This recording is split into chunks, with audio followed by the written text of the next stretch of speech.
Hello, lovely people. Here's another preview of some of the bonus content that the patrons and cult members get on our Patreon stream.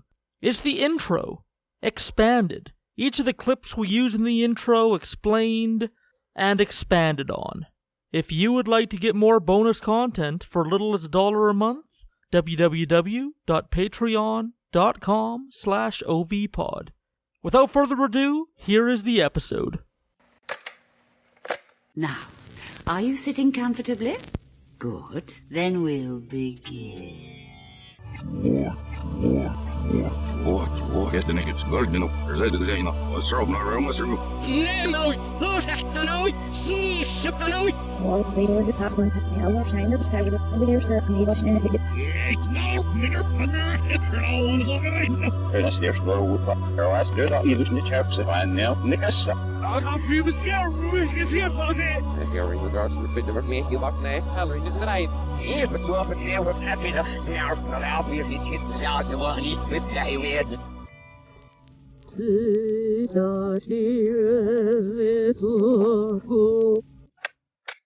Alrighty, welcome to Top Secret episode number 2.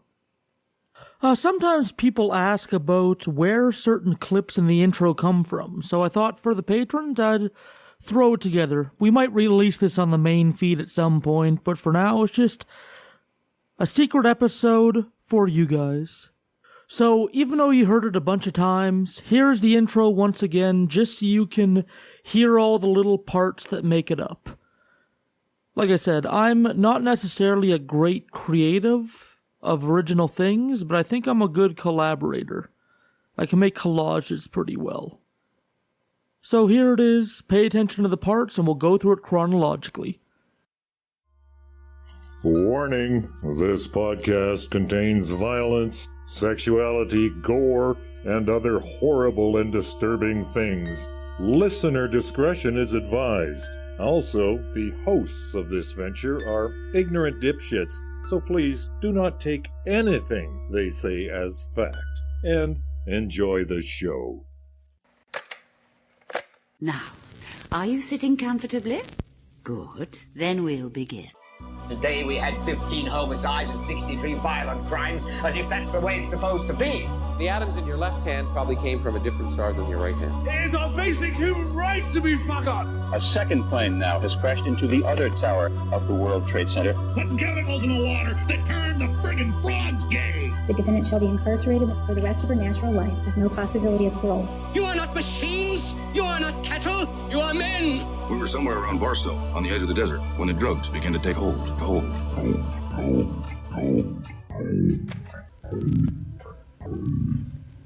Oh, cause very charges. Clip 0 is of Dennis, aka Ice D, aka the Clobinator, aka the Acre of Thighs, aka Warrior Princess South Zed, aka the Beamer of the Bean Plants, aka Swashbuckler number 5, aka the Red Banana. He is a talented man with a golden voice who has a history of audio production, and he has his own podcast that you can check out, called Talking Books and Stuff. He's had lots of local and not-so-local authors on talking about their craft, their writings, and what they're focusing on. So if you like to read, or you just like talking about the creative process with creative authors themselves, listen to Dennis's podcast. But for the expanded clip, here is the raw, him sending me the disclaimer for the very first time. I think he was the disclaimer fairly quickly. We had someone else with the disclaimer, and then we brought Dennis in because, you know, he just has that golden voice we love. So here it is. Warning, this podcast contains violence, sexuality, gore, and other horrible and disturbing things. Listener discretion is advised. Also, be aware that the hosts of this venture are ignorant dipshits, so please do not take anything they say as fact, and enjoy the show. So, the lady that introduces you is actually not a lady. Now, are you sitting comfortably? Good. Then we'll begin. She is something called the Wire, which is an incorporeal species that attacks middle 1900s London on an episode of Doctor Who. Basically, through a television, it consumes people, and it hopes that if it consumes enough people, it will be able to gain a body. And of course, it waits for the coronation of Elizabeth II, which was on TV in the mid-1900s, in hopes of absorbing all the people who would tune in to see it. And of course, Doctor Who busts in, saves the day, all that good stuff. Here's a little clip from there. I want my friend restored, and I think that's beyond a little backstreet electrician, so tell me, who's really in charge here? Yoo-hoo! I think that must be me. Ooh, this one's smart as paint. Is she talking to us? I'm sorry, gentlemen, I'm afraid you brought this on yourselves. May I introduce you to my new friend? Jolly nice to meet you. Oh my God, it's her, that woman off the telly. No, it's just using her image. What? What are you? I'm the Wire, and I will gobble you up, pretty boy. Every last morsel. And when I have feasted, I shall regain the corporeal body, which my fellow kind denied me. Good Lord, colour television. So your own people tried to stop you? They executed me, but I escaped in this form and fled across the stars. And now you're trapped in the television. Not for much longer. Doctor, is this what got my gran? Yes, Tommy. It feeds off the electrical activity of the brain, but it gorges itself like a great overfed pig, taking people's faces, their essence, as it stuffs itself. And you let her do it, Magpie. I had to. She allowed me my face. She's promised to release me the time of manifestation. What does that mean? The appointed time? My crowning glory? Doctor, the coronation! For the first time in history, millions gathered around a television set. But you're not strong enough yet, are you? You can't do it all from here. That's why you need this. You need something more powerful. This'll turn a big transmitter into a big receiver. What a clever thing you are. But why fret about it? Why not just relax? Kick off your shoes and enjoy the coronation. Believe me, you'll be glued to the screen. Doctor, hold on. Hungry! Hungry! The Wire is hungry! Ah, this one is tasty. Oh, I'll have lashings of him. Delicious! Armed. He's armed and clever. Withdraw! Withdraw! The box, Magpie! The box! Hold tight. Conduct me to my victory, Magpie.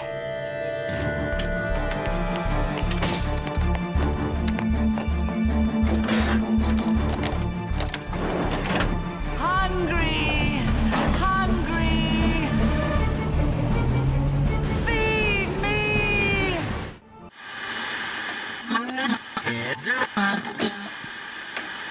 The second clip in the main part of the intro that isn't the disclaimer is from the 1976 movie Network.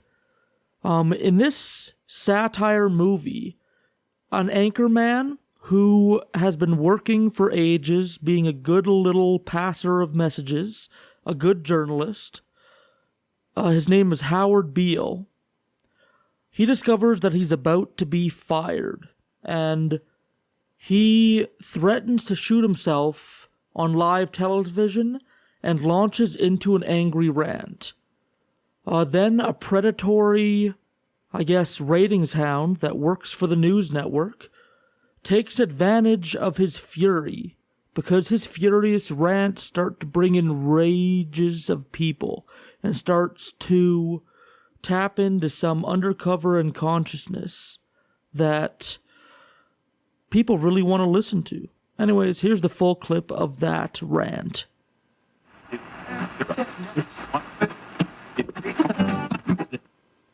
I don't have to tell you things are bad. Everybody knows things are bad. It's a depression. Everybody's out of work or scared of losing their job. The dollar buys a nickel's worth. Banks are going bust. Shopkeepers keep a gun under the counter.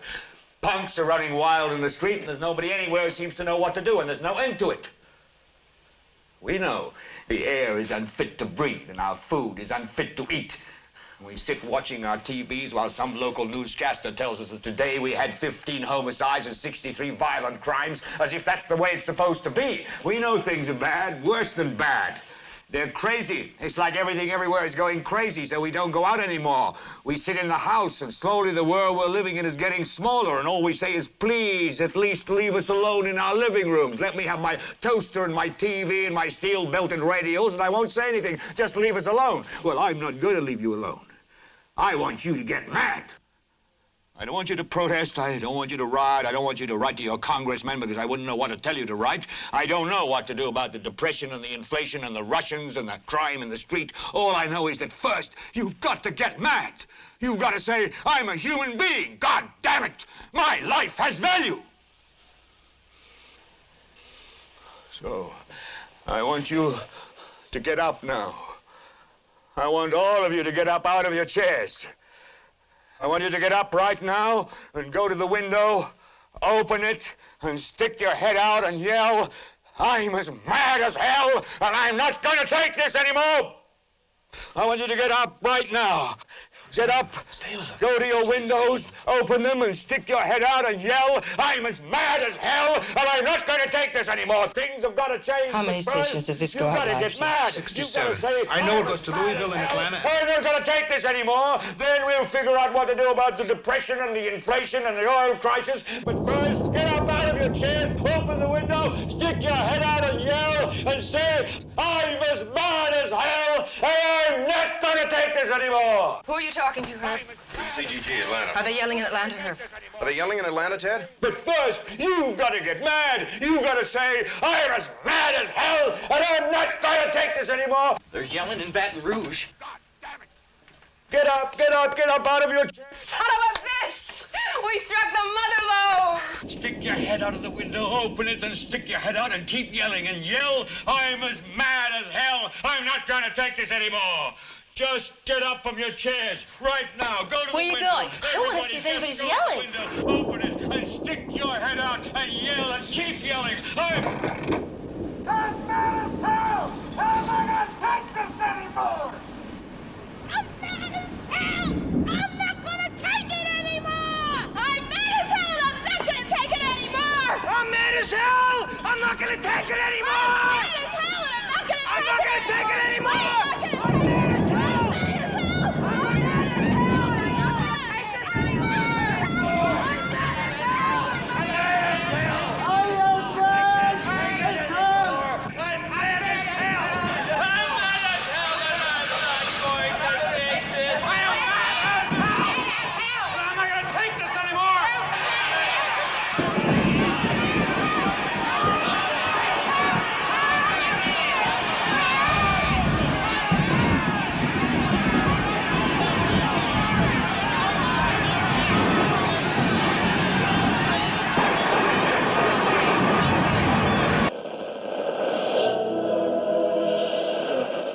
The third clip in the main part of the intro is Dr. Lawrence Krauss.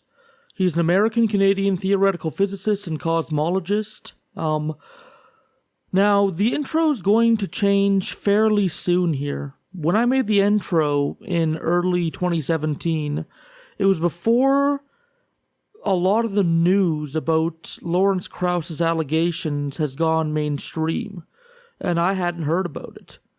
I really respect the sentiment of the quote. I think the most poetic thing I know about science is that every atom that makes up us was born in the belly of a dying star. I'm not going to let the messenger ruin the message, but I'm also not going to give him a platform every single episode from here on forth. Oh, by the way, Lawrence Krauss was accused of groping a woman's breast in a conference in Australia in 2016, unconsensually. And there are witnesses that ran into the woman directly after it happened and noticed how flustered and shocked she was. It's not something that we want to support. This is clip number 4 in the main intro. This is a quote from the movie The World's End, which is part of the Cornetto trilogy, which is Simon Pegg and Nick Frost and gang making very entertaining, well-made, cinematographically interesting movies. They're shot in interesting ways where visual humor and slapstick-like movements are used as punchlines. And the movies are always very quick and self-referential and full of layers, and The World's End is no different. Oh, the other members of the Cornetto trilogy are Shaun of the Dead and Hot Fuzz. But this movie is old men living the glory days of their youth, going bar hopping through a series of bars. And they run into a big mystery at the end. Spoilers, if you haven't seen this movie, skip ahead a few minutes. But basically, through this night of bar hopping, they discover versions of their past selves, their younger selves. For some of them, versions of themselves that they prefer, that they wish they were again. And they live through kind of midlife crisis type emotions. They go through lost opportunity. They go through choices. Do I want to live forever as my idealistic self, or do I want to be the man I became, flaws and all? And it's a silly comedy on its surface, but it has kind of depths within. If you want to explore that, I recommend Movies with Mikey on YouTube. He goes through an analysis of this. And, yeah, you'll find that. But yeah, here is the clip that comes there. Spoilers, at the end of the movie, they find out that the majority of town has been replaced by very badly made android alien-type beings that are replicants of townspeople, and they're confronting the alien entity that caused all this. So that's the context of this scene. So, enjoy.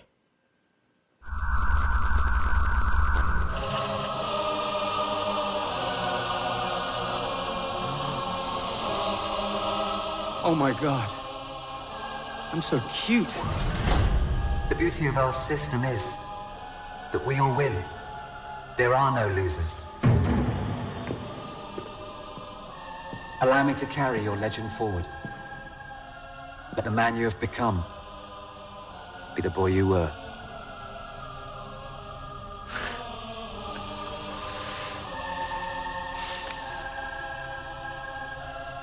Nah. There's only one Gary King! Then you have made your choice, Gary, King of the Humans. Yeah, I have. Because, frankly, who the fuck are you to come down here and tell us what to do? We are the network, and we are here for your betterment. In the last 23 years, have you not marveled as information technology has surged forward? No. Earth has grown smaller yet greater as connectivity has grown. This is our doing, and it is just the beginning. Oh, fuck off, you big lamp. You are children, and you require guidance. There is no room for imperfection. Hey, Earth isn't perfect, all right? And humans aren't perfect. And guess what? I ain't perfect. And therein lies the necessity for this intervention. Must the galaxy be subjected to an entire planet of people like you? Whoa, whoa, whoa. Whoa, whoa, whoa, whoa, whoa.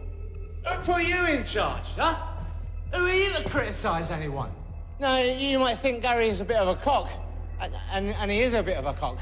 But he's my cock. Oh, thanks, man. But he is a detriment to himself just as Earth is a detriment to the galaxy. What did you say? You act out the same cycles of self-destruction again and again. At this point, your planet is the least civilized in the entire galaxy. What did he say? Saying we're a bunch of fuck-ups. Hey! It is our basic human right to be fuck-ups! This civilization was founded on fuck-ups, and you know what? That makes me proud. Yeah, and me. What is it they say? To err is human. To err is human! So, We do not believe you speak for all humanity. You are but two men. Two drunk men. Three drunk men! Stevie Enough! Enough, humans!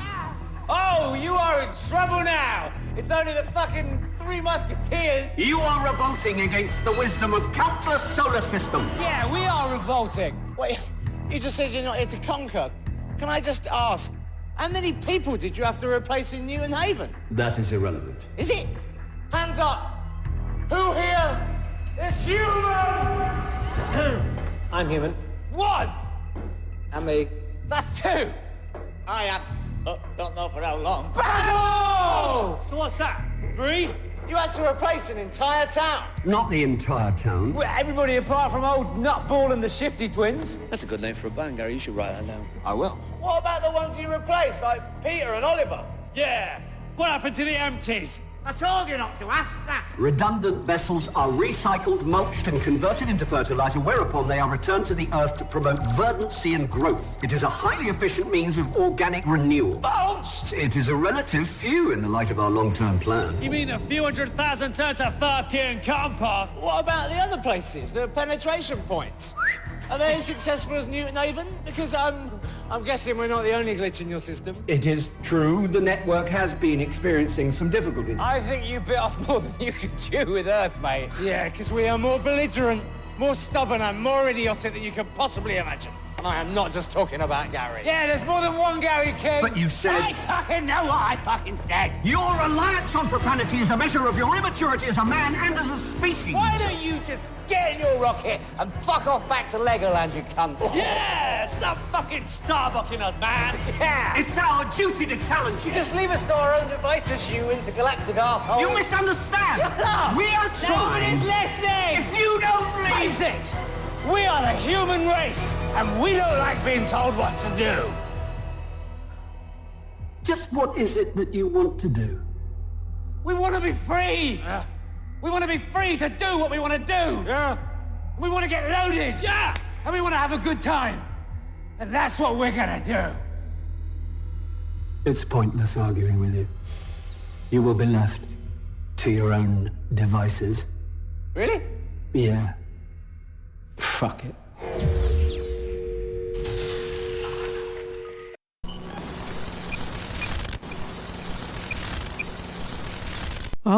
Strange thing. I couldn't find the direct source for clip number 5. I searched it word for word, and I even found the old company that originally had it. But I couldn't find the name of the TV announcer that said it.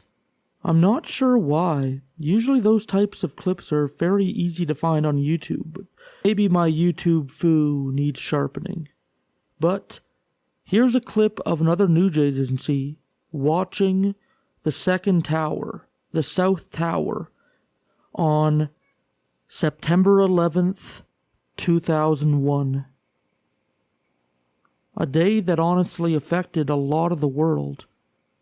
It stoked a lot of fear, started a lot of political movements, and gave heat to a lot of racism and hate. We're going to be covering it in the future when our research abilities are a little more sharpened, because it's a big thing to cover and we want to cover something like that really well. Just something we're going to be saving for the near future. But here's a clip of CNN anchors reacting to the South Tower getting hit live on air. We are going to join another one of our New York affiliates, WABC, for their live coverage. Plane overhead, and then all of a sudden I thought it sounded kind of loud, and then I looked up, and all of a sudden it smashed right dead into the center of the World Trade Center. Big flash of flame, fire coming out from all over. Then all the bricks is a huge hole right now, It almost looked like the plane probably went through. I'm not sure. Winston, can you see? Are you on the north side there where the plane made contact? Yes, I am. Now, when you say a huge hole, one of our earlier witnesses, Libby Clark, said not much of the plane came down off the building. Much of it went totally right into the building. It's in the building, from what you can see. Right. Now, can you see if there's a lot of debris downstairs, Winston? No, because it looked like it inverted. With the impact, everything went inside the building. Inside. The only thing that came out was a little bit of the outside awning. But I'd say the hole is, let me just get a better look right now. Okay, go ahead. I'd say the hole takes about, looks like 6, 7 floors were taken out. And there's more explosions right now. Hold on, people are running. Winston, hold on just a moment. We've got an explosion inside.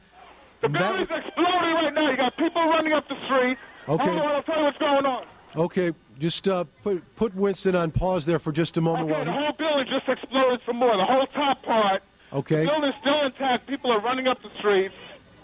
Am I still connected? Winston, this would support probably what Libby and you both said, that perhaps the fuselage was in the building. That would cause a second explosion such as that. Well, that's what just happened then. That certainly. Yeah, people are running up. We're getting word that perhaps. Okay, hold on. The people here everybody's panicking. All right, Winston, let me put Winston on hold for just a moment. Okay, I don't know how much longer we're staying. I'm inside of a diner right now. Well, Winston, you know what? If you could give us a call back, I just don't want to panic here on the air. Let's just take some of our pictures from News Chopper 7. Now, one of our producers said perhaps a second plane was involved, and let's not even speculate to that point, but at least put it out there that perhaps that may have happened.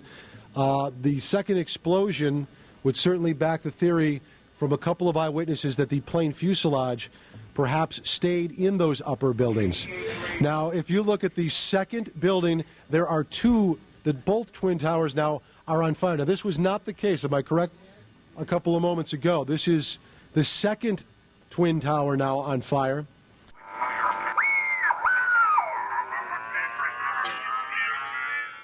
Oh, another figure that is on the list. Alex Jones is influential, to say the least.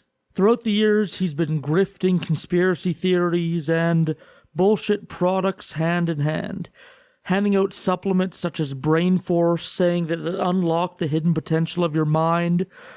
He's kind of like Gwyneth Paltrow. If Gwyneth Paltrow was a 9/11 truther who screams that the government has lizard people and animal-human hybrids within it.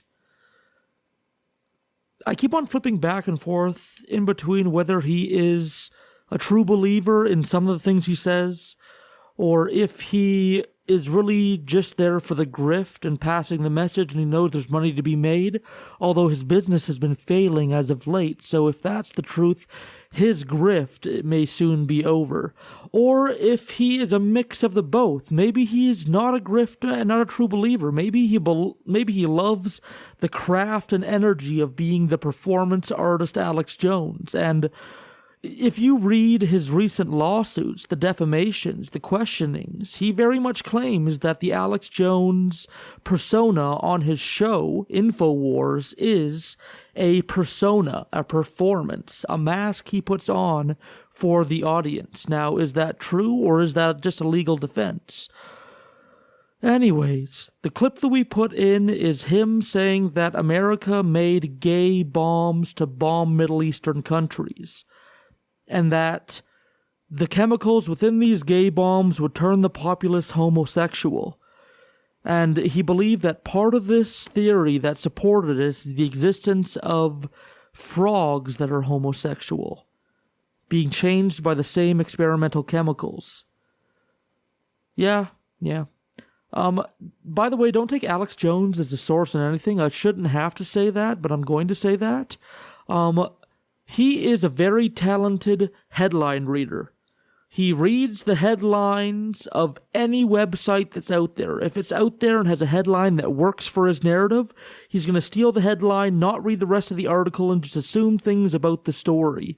There's been so many times on air where the article that he sources, that he reads the headline of, disagrees with him within the article, or the few times that he reads an article on air, sometimes he stops very quickly because he quickly realizes the article disagrees with what he's been arguing. Sometimes he reads the title of an article and then rants about it for 2 minutes, and then just goes to read the article and finds out that the article says the exact opposite about what he's been ranting about. So yeah, we're going to dive into that whole mess of his career at some point, but for now, here's his rant on a 2015 episode of InfoWars talking about gay frogs.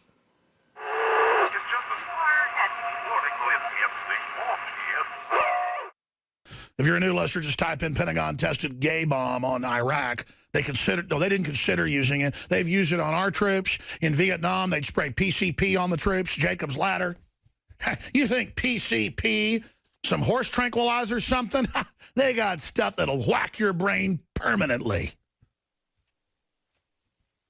Brain chips in the troops. They give the troops special vaccines that are really nanotech that already re-engineer their brains. Yeah, there it is, the gay bomb. Look it up for yourself. I mean, this is what they're... What do you think tap water is? It's a gay bomb, baby. And I'm not saying people didn't naturally have homosexual feelings. I'm not even getting into it, quite frankly. I mean, give me a break. You think I'm like, shocked by it, so I'm up here bashing it because I don't like gay people? I don't like them putting chemicals in the water that turn the friggin' frogs gay. Do you understand that? Serious crap. I'm sick of being social engineered. It's not funny. Alrighty. The next one, as I've said before on the podcast, because I'm still to this day obsessed with this case, is the Jodi Arias sentencing. Now, Jodi Arias is a convicted murderer that was convicted of murdering her ex-boyfriend, Travis Alexander. She stalked him, and she, from what it looks like, forced him into a shower, or coerced him into a shower under the guise of taking sexy photographs. And the photos start out innocent, but it turns terrifying. As first, Travis Alexander has a scared look at his face as he's crouching in the shower, and then you see images of her dragging his dead body. He was stabbed 20 times, shot in the head, and the camera was disposed of in a washing machine, but the photos were recovered. Now, Jodi Arias is a very good villain. If you see true crime immorally, as I do, it's probably not the best way to view true crime, but as almost a discussion and display of extreme human behavior that you can draw further implications of, then this is a very powerful story of that, because you have a person that seems to be very guilty, but also is a very clever person that is able to come up with excuses, and often reasonable excuses, and answers to questions that may get her out of a situation. And she is up against an attorney named Juan Martinez, who is a very talented cross-examiner in his own right. So I pulled that from her sentencing. First I'll play an exchange between Juan Martinez and Jodi Arias, just to give you an idea of what their back and forth was like in the courtroom. When he was asleep, you went into his telephone, right? Yes. And you looked at what was on his telephone, right? That's right. The messages, what did they say? I'm not saying specifically, but what was the subject matter? Things referencing specific sexual body parts interacting with other sexual body parts, things like that, and plans in the making of meeting up at hotel rooms or his house, things like that. And you were very offended by that, right? Yeah, offended would be accurate. Right? And you were so offended that you still decided to go on vacation with him, though, right? That wasn't why. Well, no, you were very offended. You just told us that, right? I didn't say very, but yes. Okay, you were offended, right? I was hurt. Ma'am, didn't you just say you were offended? Offended would be accurate. And didn't you just say it was a good word, right? Yeah, there's many descriptors to use. But you just said just now it was a good word, right? Yes, I think. You think. It means you don't remember what you just said? I don't know. What do you mean you don't know? You just said offended was a good word, and when I used it, then you took issue with it. Is it a good word or is it not a good word? It depends on how you used it. Well, I'm saying you're the one that I asked you the question, that you were offended, and you said offended is a good word, right? That's what you said, right? I think so, yes. So, well, you think so means you don't know, right? I don't know. Well, this just happened. How is it that you are not remembering what you're saying? Because you're making my brain scramble. I'm again making your brain scramble. So in this particular case, the problem is not you, it's the questions being posed by the prosecutor, right? No, not Yes the or no? questions. Yes or no? I was saying no when you interrupted me. So, no, so in this case, you're looking to point the finger at somebody else again, right? No, it's my fault. Well, you're saying it's the prosecutor that's asking you the questions, and that's creating a problem for you, right? That's not what I said. Well, you said it's the way you're posing the questions. You just said that, right? I don't know. You don't know what you just said, ma'am? Objection argumented, Your Honor. I don't know. Didn't it just happen? Yes. So how is it that if it just happened, you can't even remember what you just said? I think I'm more focused on your posture and your tone and your anger, so it's hard to process the question. So the answer is, it's again the prosecutor's fault because you perceive him to be angry, right? It's not your fault. Well, is somebody asking you whose fault it is? You did. Well, you seem to be pointing it at the prosecutor, right? So you believe the reason that you can't be effective on the witness stand is because somebody is asking you questions in a way you don't like. I think that was a compound question. Ma'am, isn't it true that you are having problems up on the witness stand, according to you, because of the way the prosecutor is asking the questions, right? Yes. And so according to you, the truth with regard to this issue depends on the style that's being used, right? That's what the truth knows. Objection argumentative. Mischaracterizes her testimony. Rephrase. You're saying that you are having trouble telling us, you're telling us the truth from the witness stand, right? Absolutely. You're telling us that you're having trouble telling us the truth because of the way the questions are being posed, right? Objection mischaracterizes her testimony. Overruled, you mean? I have no problem telling the truth. I'm not asking you if you have a problem telling the truth, but what you seem to be telling us now is that you have problems telling us the truth now because of the way the questions are being phrased, right? That's not right. So it's something else then that the prosecutor is doing that's bothering you, right? I don't know how to answer that. Well, it's something else that the prosecutor is doing that's stopping you from telling us the truth, right? I don't know how to answer that. Why don't you know how to answer that? You're the one that brought it up. You're the one that pointed the finger at the prosecutor, right? Objection argumentative badgering. Sustained. Ma'am, you're the one that complained about the way the questions were being posed by the prosecutor just now, didn't you? Yes. And you indicated that the prosecutor's posture was aggressive, right? I didn't say aggressive. You indicated posture, though, right? Yes. And there was something with the prosecutor's posture that you have problems with, right? I don't know. Well, no, you're the one that's used the word posture, ma'am. You're the one that said that you have problems with the posture. So is it the posture? It's not the problem with your posture, it's that it creates a problem with me processing what you're saying because I'm focused more on your posture than the content of your question. So you're saying that you need to take some more time between questions to answer them? Is that what you're saying? Sometimes. Well, no. Is that what's going to help your memory to take more time between the questions? Sometimes. What's your answer? Sometimes. Ma'am, with regard to this issue of posturing, do you remember back on July 15th of 2008 when Detective Flores interviewed you? Do you remember that? Yes.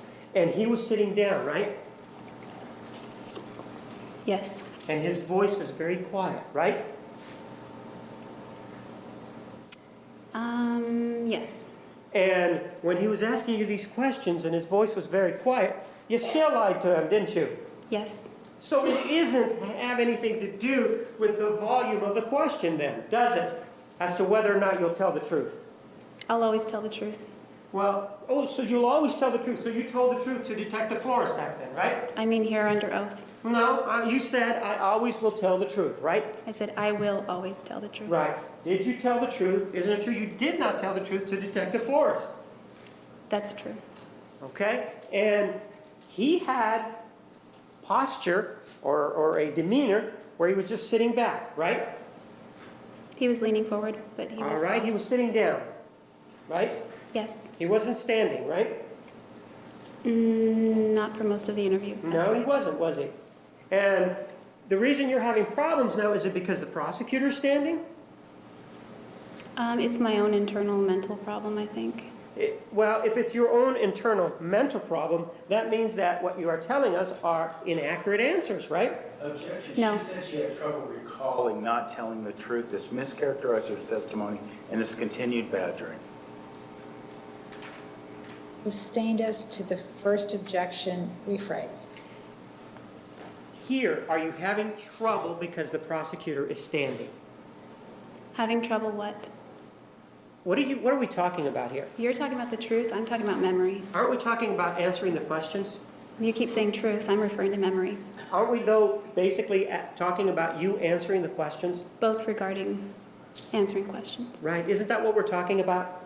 You keep mentioning truth. I'm not having a problem telling the truth.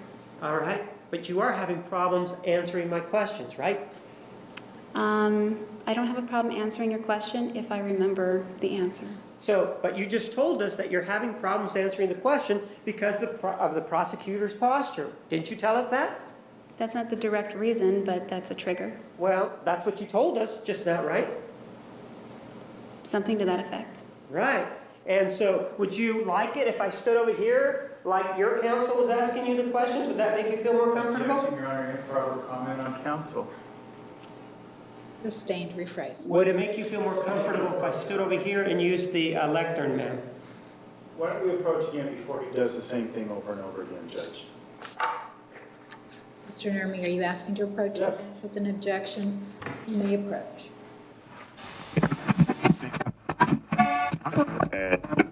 And here is the clip of Jodi Arias being sentenced by the judge presiding her case. The court has considered the nature and circumstances of the offense. I have considered the aggravating factor found by the jury. I have identified aggravating and mitigating factors and considered those factors in arriving at a sentence for Ms. Arias. As aggravation, the court finds, as the jury found, the crime was especially cruel. The offense was committed with at least 2 deadly weapons, a gun and at least 1 knife. The crime involved substantial planning and preparation. The defendant did not render aid to the victim.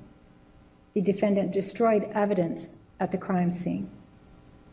The defendant went to great lengths to conceal her involvement in the crime. The court has also considered, as an aggravating factor, the emotional and financial harm to the victim family members. As mitigation, the court finds the defendant has no prior criminal history. The defendant has family and community support. The defendant has mental health issues. The court has also considered the defendant's childhood background, family history, and her expressed remorse. The court finds the mitigation presented is not sufficiently substantial to call for leniency and that a natural life sentence is appropriate. It is ordered the defendant shall be incarcerated in the Department of Corrections for the rest of her natural life with no possibility of parole.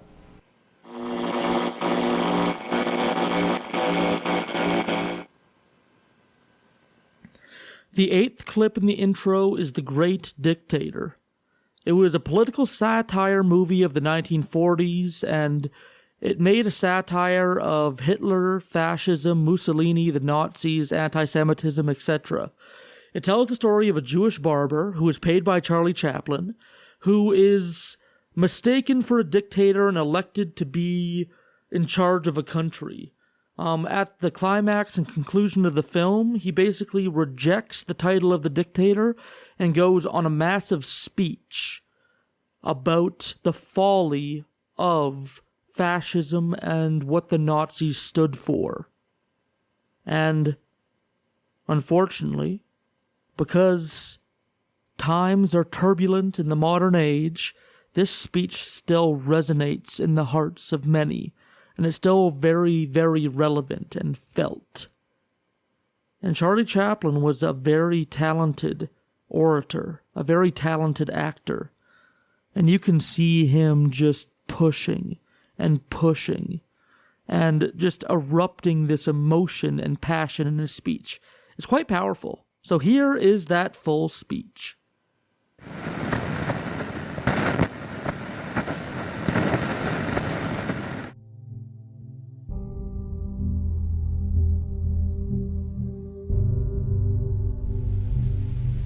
I'm sorry, but I don't want to be an emperor. That's not my business. I don't want to rule or conquer anyone. I should like to help everyone if possible. Jew, Gentile, black man, white. We all want to help one another. Human beings are like that. We want to live by each other's happiness, not by each other's misery. We don't want to hate and despise one another. In this world there's room for everyone, and the good earth is rich and can provide for everyone. The way of life can be free and beautiful, but we have lost the way. Greed has poisoned men's souls, has barricaded the world with hate, has goose-stepped us into misery and bloodshed. We have developed speed, but we have shut ourselves in. Machinery that gives abundance has left us in want. Our knowledge has made us cynical, our cleverness hard and unkind. We think too much and feel too little. More than machinery, we need humanity. More than cleverness, we need kindness and gentleness. Without these qualities, life will be violent, and all will be lost. The aeroplane and the radio have brought us closer together. The very nature of these inventions cries out for the goodness in men, cries out for universal brotherhood, for the unity of us all. Even now, my voice is reaching millions throughout the world, millions of despairing men, women, and little children, victims of a system that makes men torture and imprison innocent people. To those who can hear me, I say, do not despair. The misery that is now upon us is but the passing of greed, the bitterness of men who fear the way of human progress. The hate of men will pass, and dictators die, and the power they took from the people will return to the people. And so long as men die, liberty will never perish. Soldiers, don't give yourselves to brutes, men who despise you, enslave you, who regiment your lives, tell you what to do, what to think, and what to feel, who drill you, diet you, treat you like cattle, use you as cannon fodder. Don't give yourselves to these unnatural men, machine men with machine minds and machine hearts. You are not machines, you are not cattle, you are men. You have the love of humanity in your hearts. You don't hate, only the unloved hate, the unloved and the unnatural. Soldiers, don't fight for slavery, fight for liberty. In the 17th chapter of St. Luke it is written, the kingdom of God is within man, not one man nor a group of men, but in all men, in you. You, the people, have the power to create machines, the power to create happiness. You, the people, have the power to make this life free and beautiful, to make this life a wonderful adventure. Then in the name of democracy, let us use that power. Let us all unite. Let us fight for a new world, a decent world, that will give men a chance to work, that will give youth a future and old age a security. By the promise of these things, brutes have risen to power, but they lie. They do not fulfill that promise. They never will. Dictators free themselves, but they enslave the people. Now let us fight to fulfill that promise. Let us fight to free the world, to do away with national barriers, to do away with greed, with hate and intolerance. Let us fight for a world of reason, a world where science and progress will lead to all men's happiness.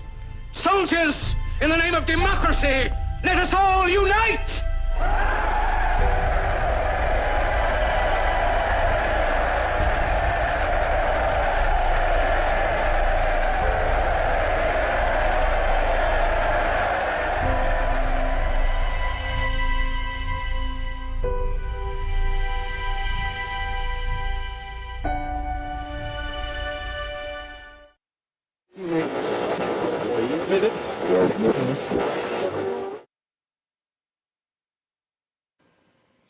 The 9th clip is a clip from the movie Fear and Loathing in Las Vegas.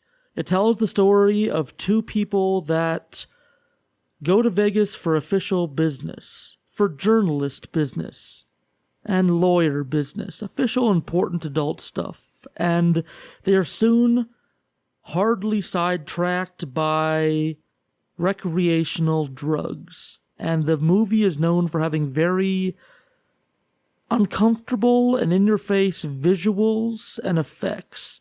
You very much feel high while watching the movie, even if you're sober, and it kind of matches us because be it a sugar rush or a snack or steak and jelly beans or alcohol or cannabis or cum cake, we seem to want to have distractions to lighten the load of the dark shit we talk about. So here is the full intro of Fear and Loathing in Las Vegas, where our quote comes from.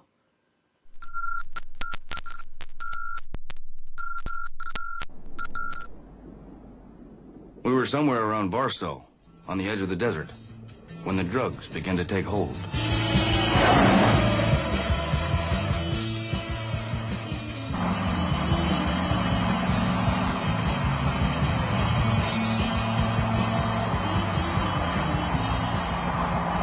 I remember saying something like, I do it lightheaded. Maybe you should drive. Suddenly, there was a terrible roar all around us, and the sky was full of what looked like huge bats, all swooping and screeching and diving around the car. And a voice was screaming, "Holy Jesus, what are these goddamn animals?" Say something? Never mind. It's your turn to drive. No point mentioning these bats, I thought. The poor bastard will see them soon enough.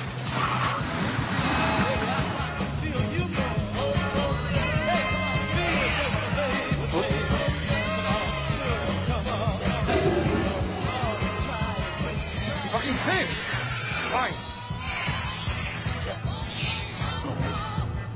We had 2 bags of grass, 75 pellets of mescaline, 5 sheets of high-powered blotter acid, a salt shaker half full of cocaine, a whole galaxy of multicolored uppers, downers, screamers, laughers, also a quarter tequila, quarter rum, case of beer, pint of raw ether, and 2 dozen amyl. Not that we needed all that for the trip, but once you get locked into a serious drug collection, the tendency is to push it as far as you can. The only thing that really worried me was the ether. There is nothing in the world more helpless and irresponsible and depraved than a man in the depths of an ether binge. And I knew we'd get into that rotten stuff pretty soon. A House subcommittee report says illegal drugs killed 160 American GIs last year, 40 of them in Vietnam. Drugs were... One dog, man! One dog over the line! Downtown at a railway station! One dog over the line!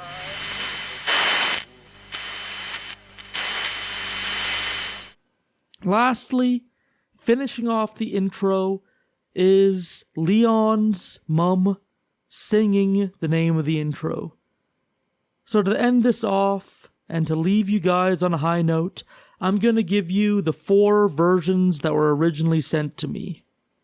These are the 4 different versions I had to choose from for the beginning of the show. Enjoy, and I'll see you on the next Top Secret episode, and the next regular episode, and any other Patreon content we put out there. Oh, calls a veritatis. Oh, calls a veritatis. Oh, calls a veritatis. O calls a veritatis.